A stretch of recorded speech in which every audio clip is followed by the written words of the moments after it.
Todo lo malo estaba descontado en Apple, el foco estaba en las ventas de iPhone y en China, y pese a que han caído interanualmente, ha sido menos de lo esperado.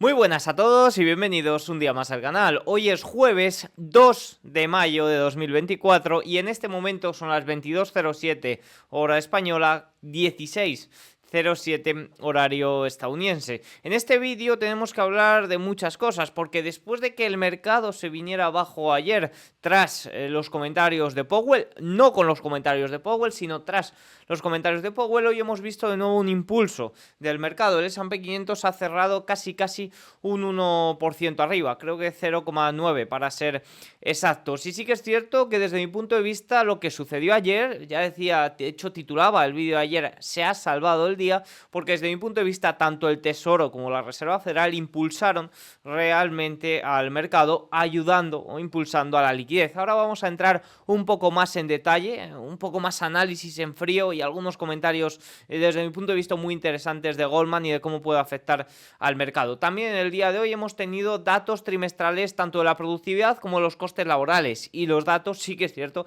que no están saliendo nada buenos. Como se suele decir, van en línea con esta inflación.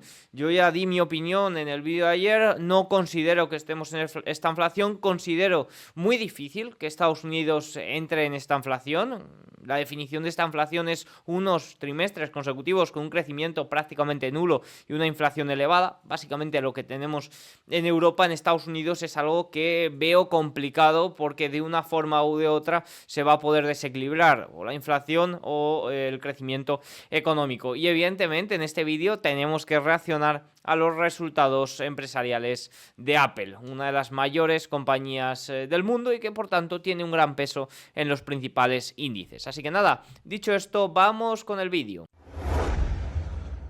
Vamos a arrancar comentando un poco más en frío, ya lo comentamos en el vídeo de ayer, pero haciendo un poco análisis de lo que sucedió tanto por parte de la Reserva Federal, especialmente, como por parte del Tesoro, porque ayer también conocimos esos detalles del QRA, de la refinanciación del Tesoro, y fueron también bastante positivos, sobre todo también el Tesoro anunciando recompras, un poco en definitiva anunciando medidas de impulso a la liquidez. Goldman presenta un caso muy claro sobre por qué el FOM fue especialmente optimista para los activos de riesgo por las siguientes tres razones. 1.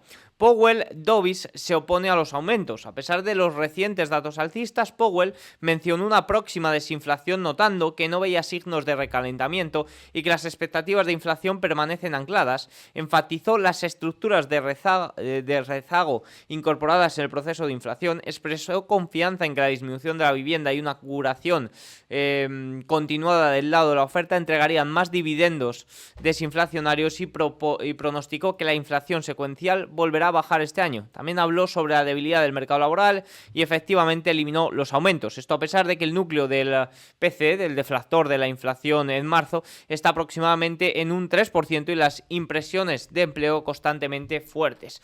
Vamos a ver luego más comentarios, sobre todo cuando hablemos de qué podemos esperar para el dato de empleo de mañana, en el que dejó caer que el dato de mañana puede no ser tan positivo, pero lo cierto es que pese a que la inflación se mantiene elevada, Powell sigue manteniendo ese tono de que los próximos datos serán inferiores. Tanto Morgan Stanley como Goldman Sachs también lo piensan, y yo sinceramente también lo pienso, porque viendo un poco qué ha sido lo que ha provocado estos alzas en los últimos tres datos de inflación, sobre todo está por el lado de la gasolina, muy relacionado con la energía y muy relacionado con el alza del precio del petróleo, y sobre todo con el shelter, con la inflación de la vivienda. Si observamos los precios de los servicios, no se ha visto unas presiones al alza tan elevadas, pero luego haremos más comentarios sobre ello. También hay que tener en cuenta que ayer fue un día muy importante porque se anunció este tapering, que ya estaba anunciado, sí que es cierto, pues se anunció oficialmente.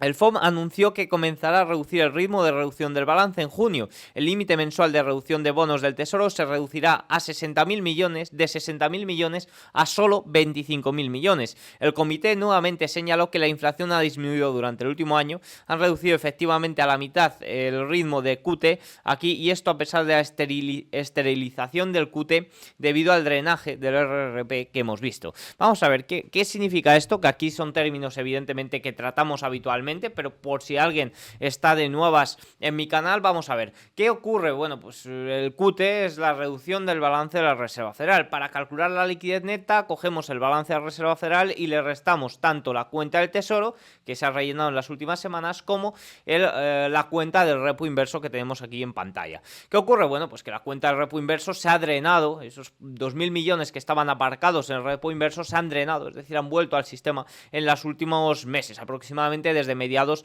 de 2023. Esto básicamente nos dice que vamos a volver o se va a eliminar el QT cuando no ha hecho realmente nada o prácticamente nada, porque desde mediados, prácticamente inicios de 2023, porque si contamos también la expansión del balance debido a ese BTFP, si contamos eso, pues prácticamente durante todo el año 2023 la liquidez neta de la Reserva Federal no es que haya disminuido, aquí lo tenemos, sino que incluso ha aumentado, se ha visto aumentada. Ahora sí que es cierto que estas 2 últimas semanas ha sido muy restrictiva, pero en las últimas 12 meses podríamos decir prácticamente que la liquidez neta ha estado al alza, y en parte es por este drenaje repo. Básicamente nos dice que vamos a volver al QE, o que el QT se va a restringir demasiado cuando ni siquiera ha tenido prácticamente actuación. ¿Cuándo ha tenido actuación? Bueno, pues si nos vamos a la liquidez neta como tal, pues vemos que ha estado a la baja, especialmente durante el año 2022. Curiosamente, cuando los índices se llegaron a desplomar más de un 20%. Prácticamente desde el año 2023, sobre todo con esta crisis bancaria regional, la liquidez neta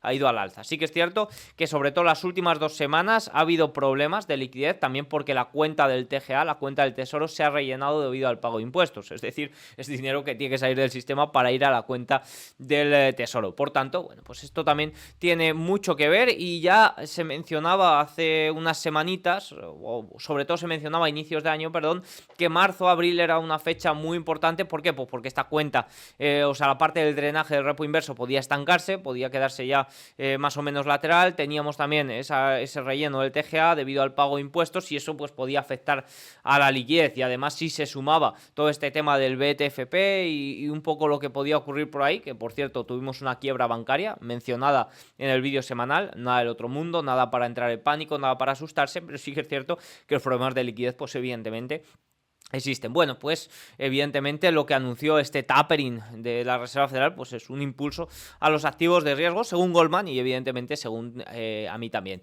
Y luego, sobre todo, la emisión de letras del Tesoro, que también no hubo sorpresas ningunas, cuando sí que es cierto que había riesgo de que hubiera sorpresas que no gustaran tanto al mercado, pero Yellen anunció un TGA, aunque Yellen anunció un TGA de septiembre de 850.000 millones, por lo que solo hay un pequeño drenaje desde el nivel de hoy, que hoy prácticamente la cuenta del Tesoro está en 940.000 millones, si espera que para septiembre esté en 850.000 millones, pues hay un pequeño drenaje, solo es decir, solo va a volver al sistema una pequeña parte. Pero fíjense lo que te dice, en el futuro seguimos esperando que el Tesoro mantenga los tamaños actuales de las subastas de cupones nominales durante algún tiempo y aumente ligeramente los tamaños de las subastas TIPS con el tiempo, de acuerdo con la orientación anterior, mientras maneja cualquier variación en las necesidades de financiación a través de la emisión de bonos. Básicamente, la emisión de letras, T-bill, es mucho más fácil de digerir para el mercado que los bonos a largo plazo. Más liquidez puede ir a los activos de riesgo cuando no se está utilizando para absorber la emisión a largo plazo. Poniendo todo esto,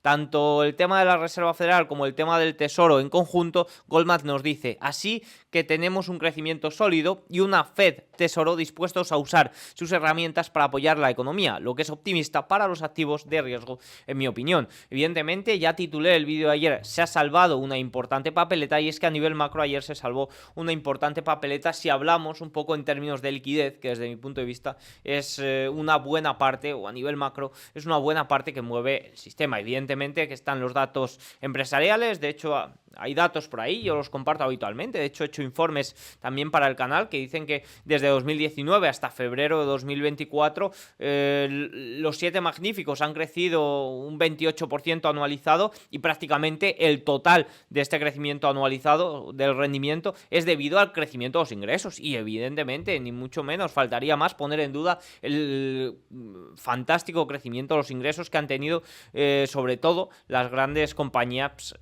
estadounidenses. meses, pero también hay que tener en cuenta todo este tema de la liquidez. En 2022, cuando la liquidez era negativa, era restrictiva, es cuando vimos esas fallas, es cuando vimos esas correcciones del mercado. Y bueno, ya podemos ver como el drenaje repo, que sobre todo se incrementó a mediados de 2023, y para ser más exactos, a partir de octubre, ahí es cuando el drenaje repo realmente se hizo notar, pues vimos 17, 18 semanas de 20 prácticamente en positivo. Así que bueno, vamos a mirar más datos del día de hoy. Vamos con los bienes duraderos. Después de haber sufrido su mayor caída desde los confinamientos por COVID en enero, los pedidos de las fábricas de Estados Unidos continuaron acelerándose en marzo, un 1,6% intermensual, pero febrero se revisó a la baja otra vez, y ya van unas cuantas revisiones a la baja, Fíjense, esta es la 17ª revisión mensual a la baja en los últimos 22 meses.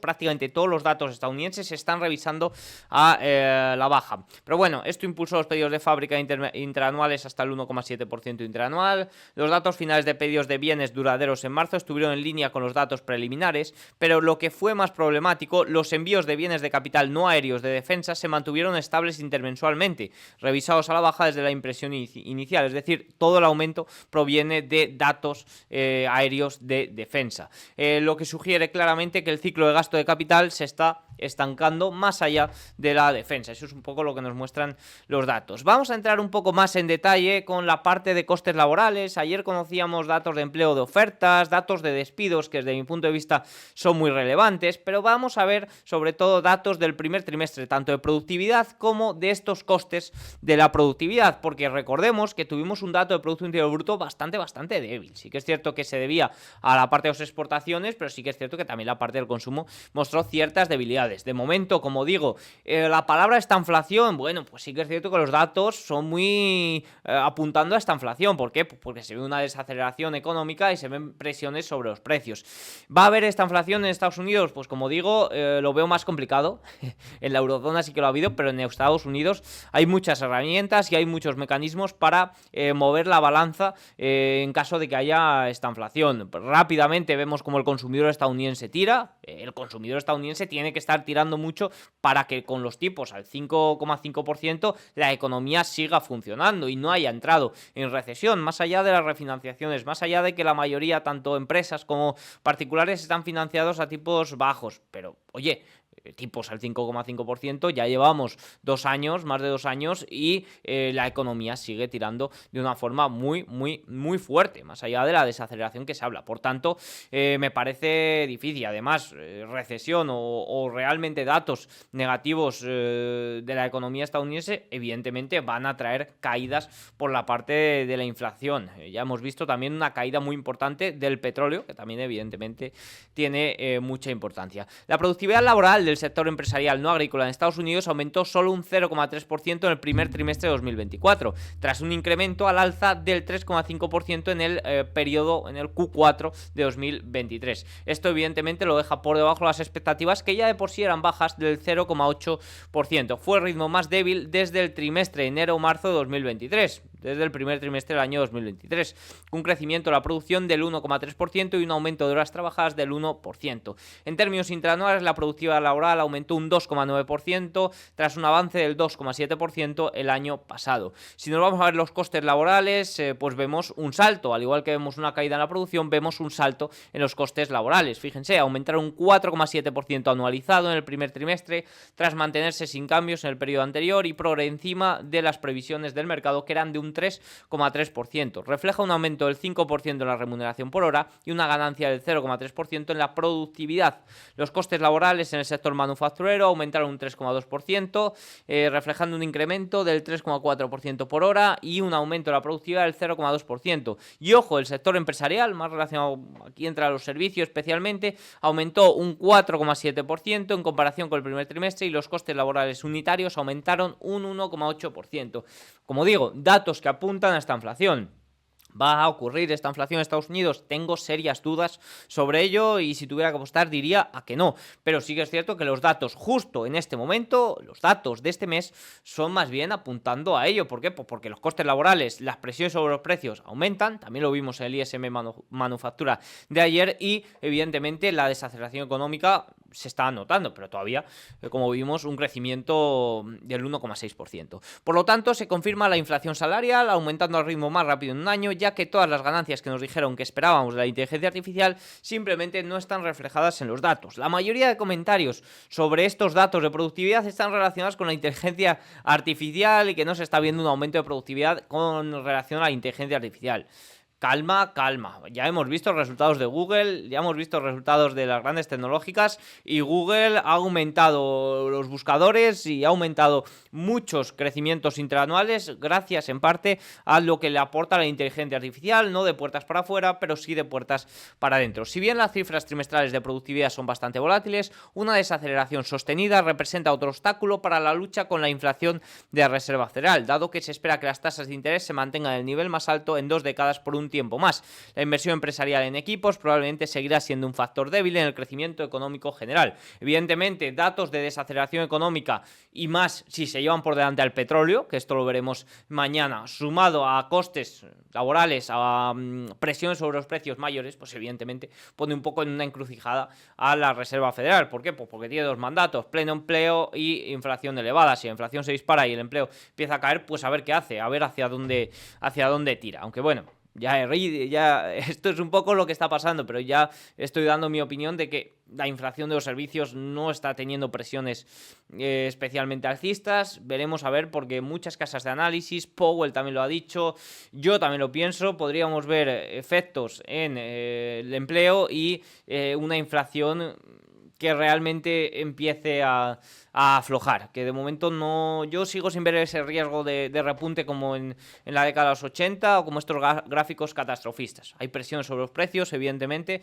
pero sí que es cierto que viendo componentes, pues oye, podríamos ver caídas y más relacionadas o viendo esa desaceleración económica y también de empleo. Los datos que de hoy corroboran otros datos que mostrarán que el Producto Interior Bruto se enfrió en el primer trimestre, mientras que los costes del empleo aumentaron al máximo en un año. Evidentemente ha sido un trimestre nefasto para esto, porque ha habido desaceleración económica y ha habido altas presiones sobre los precios. Como resultado, la inflación se está demostrando persistente, lo que respalda el giro de la Reserva Federal hacia una postura agresiva que mantendrá las tasas de interés más altas por más tiempo de lo previsto. Sí, vale, pero es que estamos viendo que te mantiene las tasas de interés cuando, por otro lado, están un poco añadiendo, están un poco impulsando la liquidez, ¿no? Tanto el Tesoro, que al final es el que puede estimular de una forma mucho más directa, como evidentemente la Reserva Federal con este tapering del QT y reduciendo esa caída del balance. Por tanto, vemos que ya lleva mucho tiempo que las políticas monetarias van por un lado y las políticas fiscales van por otro, pero es que ahora mismo van incluso las políticas monetarias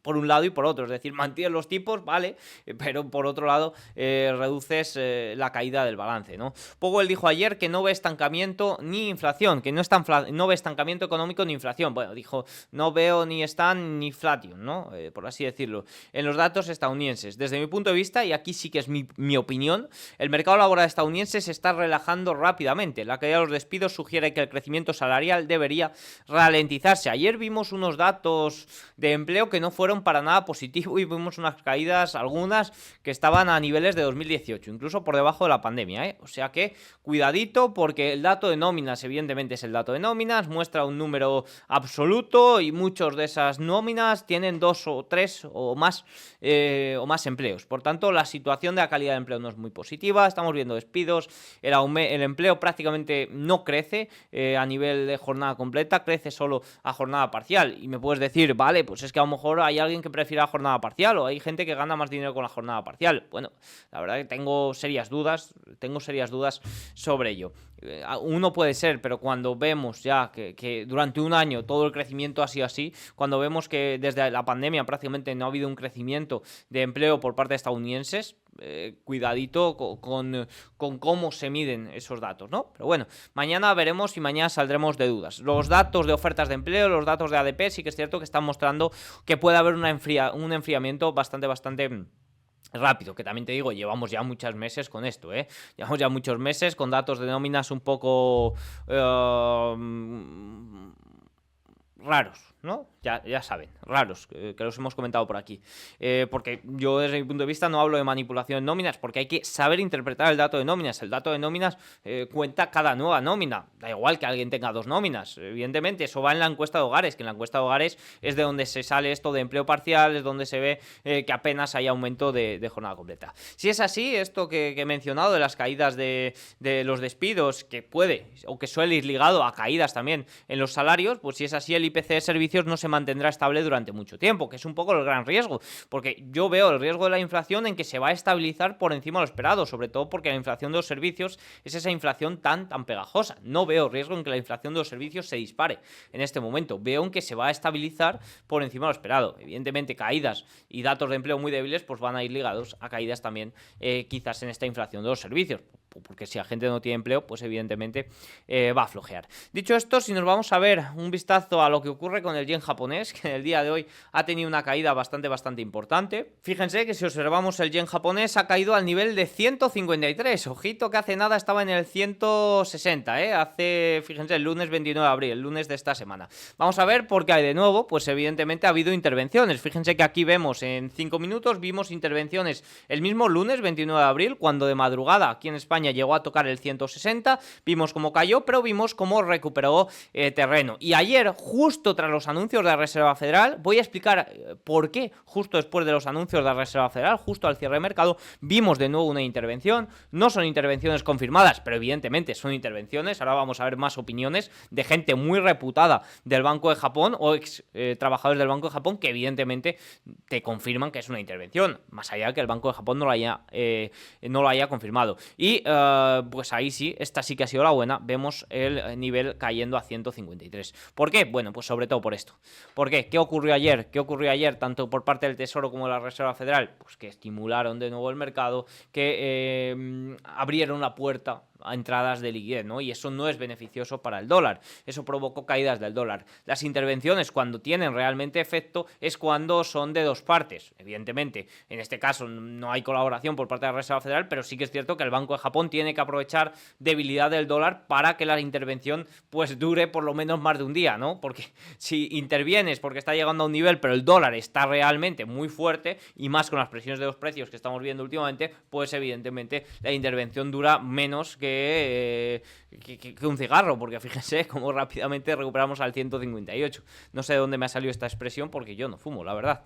Pero bueno, me entendéis, ¿no? Que tiene que ser o tiene que ir colaborado por las dos partes. Un exfuncionario del Banco de Japón dijo a Reuters el jueves que Japón probablemente seguirá interviniendo en el mercado de divisas para evitar una caída libre del yen. Trabajó allí entre 2010 y 2012 y dijo que Japón podría haber intervenido el lunes. Las autoridades seguirán interviniendo durante el tiempo que sea necesario para garantizar que cumplan su misión, que es evitar que el comercio especulativo provoque una caída libre del yen. Aquí hace referencia evidentemente al carry trade, que es sobre todo lo que está detrás de este movimiento del yen y del por qué no se termina de fortalecer. ¿Qué es esto del carry trade? Ya lo he explicado en algún que otro vídeo, pero sobre todo es aprovechar esta financiación o estos tipos de interés tan bajos de Japón, aprovecharse de la moneda japonesa para financiarse y luego obtener rentabilidades en otra divisa o con en otra divisa con unos tipos de interés superiores. Por ejemplo, aquí un carry trade pues muy sencillo de entender es el del yen Estados Unidos. Te financias los tipos de interés del yen, que en algún momento han llegado a ser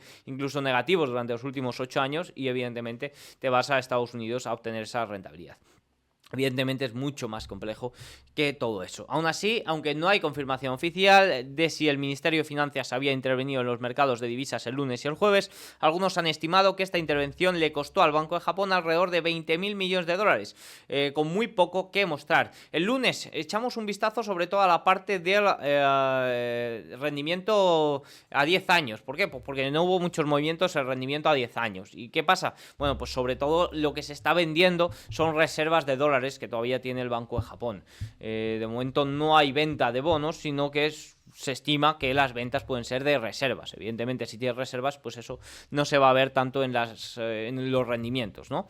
Evidentemente, si es un movimiento pequeño, tampoco tiene por qué verse, pero son reservas, básicamente. La intención del Banco de Japón parece extraña aquí. Tengo la sensación de que no tiene un control claro sobre el posicionamiento del mercado del yen, nos dicen desde Goldman. Las jugadas se han expresado en formato de apalancamiento en lugar de efectivo directo. En última instancia, el Banco de Japón están ahora a merced de la Reserva Federal, los datos de Estados Unidos y el dólar. Bueno, los bonos del Tesoro. Si empezamos a ver una deriva en el dólar, similar a la acción del precio de ayer por la mañana, tal vez se pueda rescatar al Banco de Japón. Pues básicamente nos dice que si la debilidad del dólar pues es una realidad, pues ahí evidentemente con estas intervenciones el yen sí que se puede fortalecer. Aquí nos dice, definitivamente no estoy comprometido con las posiciones largas en dólar aquí y creo que la asimetría es una desventaja para el dólar, pero observaremos tentativamente la acción del precio en conjunto. VS nos dice, las estimaciones sugieren que Japón podría tener hasta 150.000 millones de dólares en depósitos,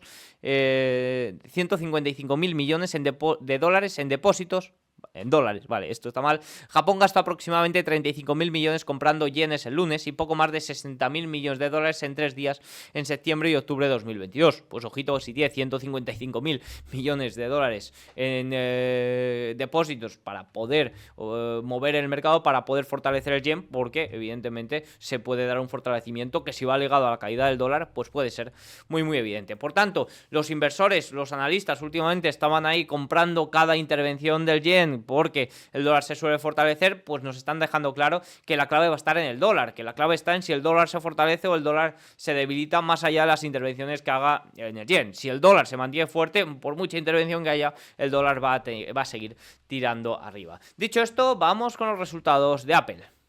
Antes de conocer los resultados, pues los inversores teníamos unas preguntas que hacernos para obtener la respuesta con los números y también en la conference call. Una de ellas era las tendencias de China en el trimestre de marzo, que según los analistas, bueno, pues iban a ser más débiles. Por tanto, un punto era China, otro punto, también desde mi punto de vista, era iPhone, también los comentarios, evidentemente, sobre la inteligencia artificial y la visibilidad de esa parte de servicios. Vamos a ver con los primeros números que tenemos de Apple, que ha presentado hace nada, si obtenemos respuesta o no. Vemos que el beneficio por acción, el BPA, el EPS ha superado lo esperado, 1,53 frente a lo esperado, que era 1,5 dólares por acción. ¿Cuánto fue lo que se presentó el año pasado? Fue 1,52, por tanto muy en línea, incluso superior, o una ganancia interanual superior. Si nos vamos a los ingresos, vemos una ganancia de 9.750 millones de dólares frente a lo esperado, que era ligeramente por debajo, 90.330 millones de dólares.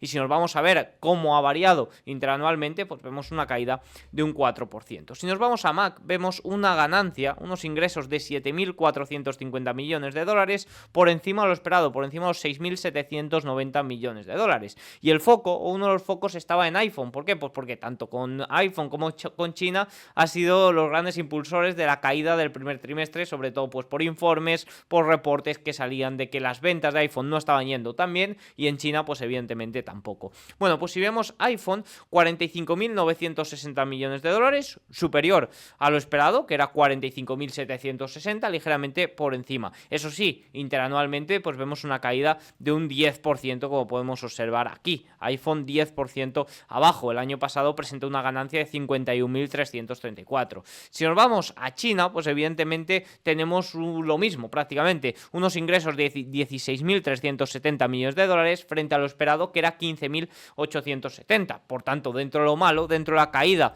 interanual de un 8,1%, pues tenemos unos ingresos por encima de lo que se podía esperar para este trimestre. Y no solo eso, sino que además anuncian una recompra adicional de 110.000 millones de dólares y también un aumento del dividendo, que era algo que ya se esperaba, pero bueno, aumenta el dividendo trimestral a 0,25 dólares por acción. Sobre todo esta parte de las recompras y parte también del beneficio por acción, vemos como en este trimestre especialmente lo están recompensando los inversores con subidas en la cotización. Ahora vamos a pegar un repasito más a la parte de los números, pero vamos a ver qué está haciendo la cotización. Pues en este momento, aquí ven la línea azul, está subiendo un 6%. Parece que todo lo malo estaba descontado en Apple con una caída, pues si observamos la caída del primer trimestre, desde el primer trimestre, fíjense, desde los máximos, que fue el 14 de diciembre, hasta ahora ha caído un 13,6%. Prácticamente todo lo malo, evidentemente no es una caída de un 60% hasta máximos,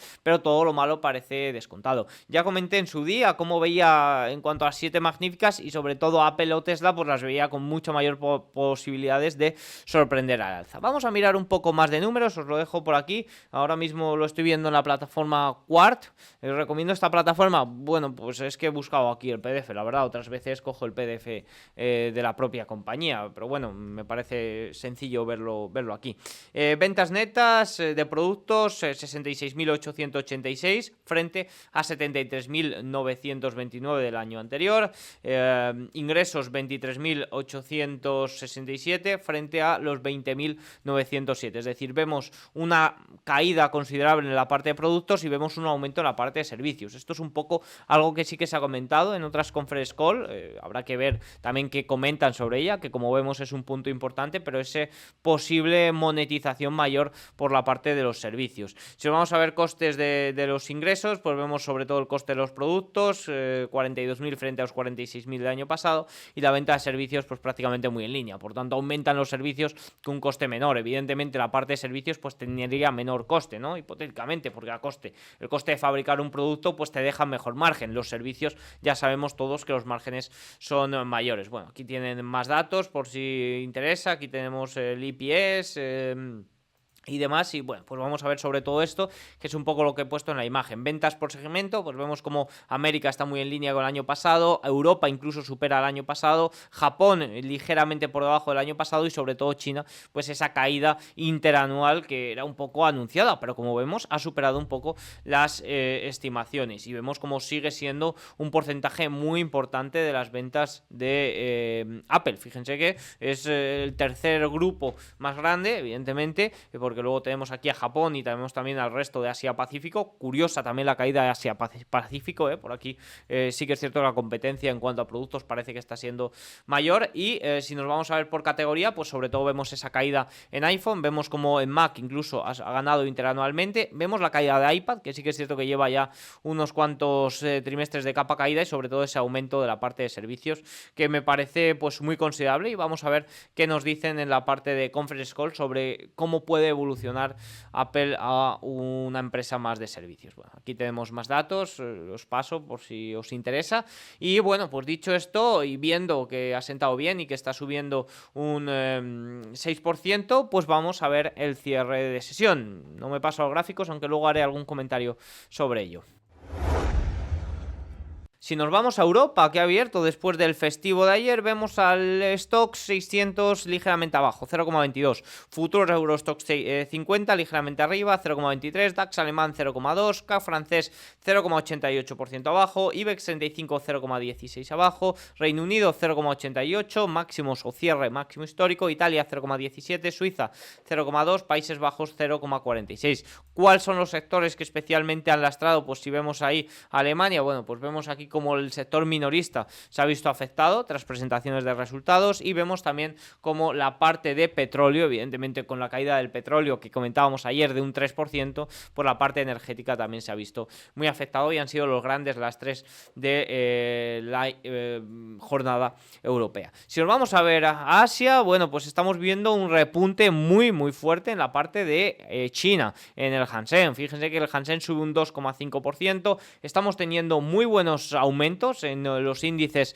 chinos, aunque sí que es cierto que, oye, si sacamos el semanal, pues aquí se ven ciertas flaquezas. Está siendo un rebote muy fuerte, un rebote muy interesante, un rebote que vamos a ver hacia dónde llega, porque recordemos que también hubo un rebote aquí en 2022, sobre todo a finales, incluso que llegó a inicios de 2023 y luego se quedó en nada. ¿Cómo va a evolucionar todo esto? Bueno, pues sí que es cierto que vemos la economía china como no termina de carburar, no termina de reacelerar un poco, y bueno, pues parece que los estímulos van a tener tener que ser continuados en China, a ver si China ya se le está poniendo cara de Occidente y necesita de esa liquidez, necesita de esos estímulos para que su bolsa y su economía vuelva a arrancar. No sería nada raro, al final ya China está entrando en un momento económico más bien de una estabilización del crecimiento y quizás pues buscar nuevas fórmulas para crecer, como puede ser pues esos estímulos que parece que cada vez van a tener que ser mayores y más continuados. Pero de momento un rebote muy fuerte, un rebote con fundamento, bueno, pues evidentemente es un rebote con fundamento, un rebote que está llegando, pues fíjense cómo está llegando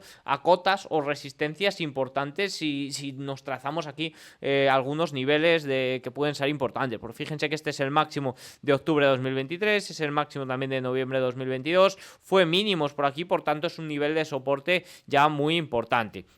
Vamos a ver si se reestructura, vamos a ver si este rebote tiene consolidaciones, si este rebote pues puede aceptar precios y romper luego niveles importantes al alza, pues para tratar evidentemente de incorporarnos, que es un poco lo que buscaríamos. Al final aquí lo que buscamos es fortaleza, o desde mi punto de vista lo que busco siempre es fortaleza, no trato de buscar ese suelo, trato de buscar fortaleza, pero sí que es cierto que dentro de la fortaleza pues no voy a perseguir precios, voy a tratar de sumarme en una fortaleza que tenga consistencia. Un primer gran movimiento de China, vamos a dejarlo ahí. El Nikkei japonés ligeramente abajo, 0,10%, y tengo mi teoría de que los flujos que están saliendo de Japón están yendo a China. Vamos a ver si nos lo confirma alguna casa de análisis, que como digo, esas casas de análisis son muy buenas para ver ese rastreamiento de datos. Evidentemente, los movimientos se dan antes, pero para ver esas confirmaciones. Si vemos cómo los futuros o cómo los flujos están saliendo, sobre todo de China o sobre todo de Japón, fluyendo hacia China, pues puede ser muy interesante, porque es un movimiento que ya estábamos un poco esperando. El Nifty indio, 0,19, lleva ya más bien un rango lateral, bueno, pues pese a que desde diciembre va al alza, durante todo el año 2024 va en un rango de bastante movimiento a un lado y otro. Dicho esto, bueno, un pequeño vistazo a rendimientos japoneses a 10 años, 0,89, muy cerquita de 0,9, rendimientos alemanes 2,53. Si nos vamos a Wall Street, hemos visto un movimiento al alza, ya hemos comentado el por qué, sobre todo después del movimiento de ayer de Jerome Powell pues, y del Tesoro, pues oye, era muy favorable para los activos de riesgo. Mañana tenemos datos importantes, pero el día de hoy hemos visto el movimiento que nos chafó a última hora ayer. ¿Qué fue lo que provocó ese movimiento a la baja de ayer a última hora? Bueno, pues más bien fueron, yo creo que opciones a vencimiento diario. Sí que es cierto que no hubo tampoco grandes movimientos por ahí, pero no hubo fundamentos especiales para ello, más que una posible recogida de beneficios, un posible cierre de stops, ir a pillar tras esos comentarios de Jerome Powell y ese alza. Por tanto, no había grandes fundamentos y eso se ha visto en el día de hoy yendo al alza. S&P 500 0,91 arriba, equiponderado 0,62, Nasdaq 100 1,29%, Russell 2000 1,81%. Los movimientos, como digo, se robaron ayer, pues están funcionando el día de hoy. Si nos vamos a ver un poco amplitud, no sé si está actualizada el día de hoy, miércoles 1 de mayo, sí, está actualizada a día de hoy. Vemos como el porcentaje de valores por debajo de la media, por encima de la media de 200 está en 68, por encima de la media de 50 sesiones está en 6, o sea, está en 40, y por encima de la media de 20 sesiones al alza el día de hoy está también por encima de 44. Vamos a ver las market leaders, porque Nvidia en el día de ayer, tras los malos o débiles resultados de AMD, pues también salvó una papeleta importante. Ayer hubo una salvada tanto a nivel macro como a nivel micro, y Nvidia pues el día de hoy 3,34% después de que ayer pues salvara un poco ese día. Apple, que subía un 2%, más ese 6% en after, Microsoft 0,73%, Amazon 3,2% después de la presentación de resultados, que fue al alza, aunque sí que es cierto que la parte de previsiones quedó un poquito corta, pero hoy al alza. Google 1,75 también, aguantando esa ruptura tras máximos, tras resultados de máximos históricos, y Meta, que trata de recuperar terreno. Tesla sí que es cierto que sigue bastante débil. Tuvimos este gran movimiento al alza provocado, repito, no porque hubiera unos resultados importantes, no porque hubiera buenos resultados, porque hoy, por ejemplo, en Apple pues sí que hemos visto mejores resultados, pero los de Tesla fueron más bien decepcionantes y sobre todo más que mejores resultados de Apple han sido superiores a lo esperado. Quiero decir, en Tesla no sucedió ni eso y sobre todo fue un movimiento muy fuerte provocado por cierre de cortos. Vamos a ver si realmente hay un cambio en la industria o si realmente hay cambios positivos en la compañía y unas estructuras también de fortaleza en los precios, unas consolidaciones de este movimiento al alza, pues quizás por encima de los $180, que de momento los sigue aguantando. Si os vamos a ver los rendimientos el día de hoy, pues los rendimientos americanos han caído al 4,58%, movimiento de ayer a la baja, movimiento de hoy también a la baja. Como digo, quizás también debido a esos movimientos de la FED y el Tesoro ayer, el Banco de Japón decidió intervenir. 4,58%, pese a ese aumento de costes laborales y demás, bueno, pues vamos a ver mañana cómo va esos datos de empleo. VIX por debajo de 15, aunque ha llegado a estar por encima, incluso por encima de 16 el día de hoy. West Texas, evidentemente, esto también es un punto muy importante para la caída de los rendimientos y para que los costes laborales se les reste un poco de presión, porque todos estos datos de costes laborales, de presión sobre los precios, si fueran ligados a un precio del West Texas por encima de $90, pues sería bastante preocupante, pero como ha ido también ligado a esa parte de desaceleración económica, pues vemos cómo los precios del petróleo están corrigiendo, y es lo que digo, que el nivel o esa estanflación de que desaceleración económica y presiones altas sobre los precios, yo creo que si hay desaceleración económica veremos también corregir los precios del petróleo y ahí la inflación, pues evidentemente, la inflación de servicios va a ser un poco lo que más va a costar, pero sobre todo esas volatilidades que han provocado aumentos, por ejemplo en el mes de marzo, pues se verían un poco lastradas a la baja. El oro en el día de hoy ligeramente abajo, Bitcoin 0,73% después de que ayer, pues fíjense que perdiera ese nivel de $60.000. Algunos comentarios sobre los flujos de Bitcoin. Fíjense, el ETF de BlackRock registró ayer alrededor de $37 millones de salidas por primera vez, mientras que los ETF de Bitcoin al contado registraron colectivamente más de 526,8 millones de salidas. Bueno, pues evidentemente, al igual que digo todo, cuando hay movimientos de entradas masivas, pues puede haber también días de salidas masivas. De momento, nada del otro mundo. El analista de ETF Bloomberg señaló que los ETF de Bitcoin todavía funcionan sin problemas en todos los ámbitos y que las entradas y salidas, pues evidentemente son el norma, son la día a día de la vida de un ETF. Los datos de CoinGlass muestran que ha habido alrededor de $200 millones de liquidaciones largas en los últimos días, sobre todo con esa pérdida de los $60.000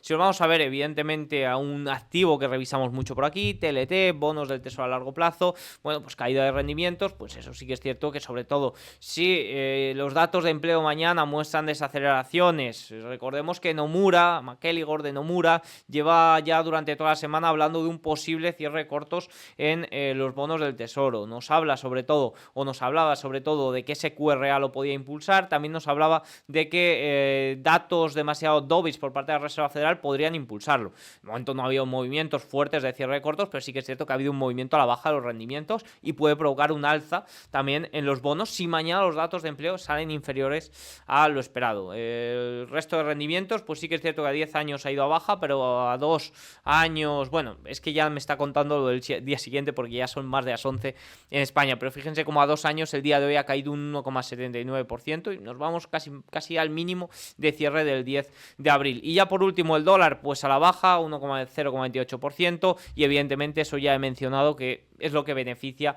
a ese fortalecimiento del yen. Intervenciones, si van ligadas también a debilidad del dólar, pues funcionan bastante mejor. Por último, que se me va todo, si nos vamos a ver qué ocurre mañana, bueno, pues tenemos nóminas no agrícolas. Recordemos que Powell, ayer un punto importante fue que dijo esto: un par de décimas de aumento de la tasa de paro no cuenta como un debilitamiento inesperado. ¿Qué pasa? ¿Sabe que los datos de empleo de mañana van a ser feillos? ¿Sabe que va a haber debilidad? Porque si no, no sé por qué dijo eso el día de ayer. Por tanto, esto nos puede dar una pista. Con respecto a mi opinión, pues ya saben que yo creo que en algún momento los datos de empleo van a tener que desacelerar, pero es que ya no lo espero nunca, porque ya llevamos 12, 13 meses que salen unos datos fuertísimos y luego se ven revisados de una forma bastante drástica a la baja. De hecho, si se publicaran los datos que luego se revisan a la baja, serían unos datos que de primeras sorprenderían para mal, ¿no? Por tanto, no me espero nada, pero sí que es cierto que en algún momento estos datos de empleo pueden desacelerar. mejorar. Y viendo un poco cómo ha ido el primer trimestre, datos también de ofertas y demás, pues oye,